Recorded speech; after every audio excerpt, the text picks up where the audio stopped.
माननीय सभापति महोदय, माननीय राज्यपाल महोदय की अभिभाषण पर बोलने का अवसर दिया, इसके लिए आपको धन्यवाद। जोहार। अभी मैं आसपुर विधानसभा क्षेत्र से जीत के आ रहा हूँ। इस सदन के अंदर काफ़ी सारे मैंने चर्चा सुनी, लेकिन बड़ा दुख की बात है कि यहाँ पे एक चर्चा जो अभी 3 साल से विद्यार्थियों को छात्रवृत्ति नहीं मिली है, उसको लेके मैं चर्चा करना चाहूँगा।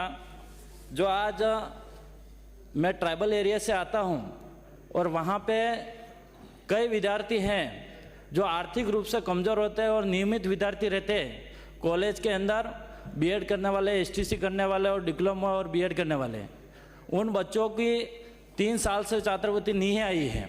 आज वो बच्चा एक छात्रवृत्ति उनका एक माध्यम है, उनका एक पेंसिल से लगा के, पेन से लगा के किराए और आर्थिक रूप से मजबूत कमजोरी होने की वजह से कहीं न कहीं वो बच्चे छात्रवृत्ति नहीं मिल पाई है। तो मैं सरकार से भी निवेदन करना चाहूँगा कि उन बच्चों की छात्रवृत्ति सही समय पे दिलाया जाए, क्योंकि सबसे ज़्यादा कई बच्चे ऐसे हैं जो एसटीसी और बीएड करने जाते हैं, ब्याज पैसे लेके उनके फीस भरी जाती है, लेकिन 3 साल से आज ब्याज भर रहे हैं और आज तक वो छात्रवृत्ति नहीं आई है। तो मैं सरकार से, डबल इंजन की सरकार से भी निवेदन करना चाहूँगा कि आप 3 साल ब्याज सहित उन बच्चों की छात्रवृत्ति देने का कष्ट करें। इसके अलावा अभी पॉइंट नंबर 20 में जो चर्चा हो रही थी, हर गरीब की निःशुल्क अन्न की बात हो रही थी। मैं कहना चाह रहा हूँ, अभी जो राजस्थान प्रदेश में अभी खाद्य सुरक्षा में कई गरीबों का नाम नहीं जुड़ा हुआ है। जो राशन कार्ड तो बन गया, लेकिन खाद्य सुरक्षा में नाम नहीं जुड़ा हुआ, तो वो कब तक जुड़ा जाए और उन खाद्य सुरक्षा में नाम जोड़ के उन लोगों को अनाज दिया जाए। और आवास की हर सिर पर छत, जो आज मैं विधानसभा आसपुर की बात करूं तो काफ़ी सारे जो आज भी गरीब परिवार के आवास नहीं मिले हैं, जो 20 से 30% परिवार ऐसे हैं जिसके आज तक आवास नहीं मिले हैं। पंचायत स्तर पे समस्या बताई जाती है तो वहाँ बताते हैं कि आपके 50,000 का इंदिरावास है, आपका अपील में है। इस बहाने करते करते आज कई परिवार ऐसे हैं जो बिना छत से रह रहे हैं।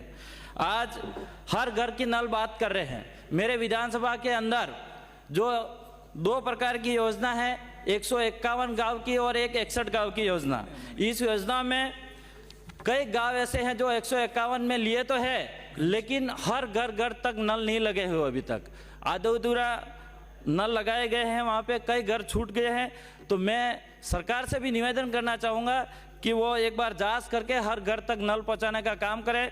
और नल के अंदर जल तो हमारे सोमकमलाबा अंबा बांध जो डैम है, उस डैम से जो नल की पानी की सुविधा जाएगी, मैं सरकार से अपेक्षा रखूँगा कि हर घर में रोज़ाना नल की सुविधा हो।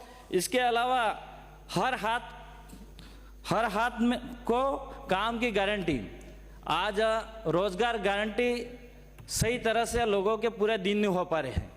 तो मैं चाहूँगा कि रोजगार गारंटी के भी दिन पूरे हुए। और खेत में पानी की बात आए तो आसपुर विधानसभा के अंदर सोमकमलाबा अंबा बांध और माही डैम से जो नहरें आ रही हैं, वो नहरें आज जो खेतों तक, अंतिम खेत तक सही तरह से पानी नहीं पहुंच पा रहा है। कई नहरें ऐसे हैं जो मरम्मत करने की ज़रूरत है, लेकिन आज तक मरम्मत कई करी है तो टुकड़ों में करी है, पूरी तरह से नहीं हो पाई है। तो मैं सरकार से भी निवेदन करना चाहूँगा, वो नहरें विभाग के द्वारा मरम्मत करा के जो भी रिपोर्ट लेनी पड़े लेके उस नहरों को विधिवत रूप से किसानों को अंतिम खेत तक पानी पहुँचाने का काम करें। महिलाओं की बात करें तो आज हमारे एक पोक्सो केस में सबसे ज़्यादा दिक्कतें हो रही है। वहाँ पे आज गरीब परिवार से जो बच्चा है, इस बच्चों को मतलब पता ही नहीं है और कहीं न कहीं आपसी संबंध किसी कारणवश हो जाते हैं और परिवार में झगड़े की वजह से पुलिस प्रशासन एफआईआर दी जाती है और उस परिवार को फंसाने के बाद 20 साल की सजा दिलाई जाती है। उस परिवार के साथ बड़ा दुख होता है, तो उस पर भी सरकार थोड़ा ध्यान दे। और केसाराम जी चौधरी।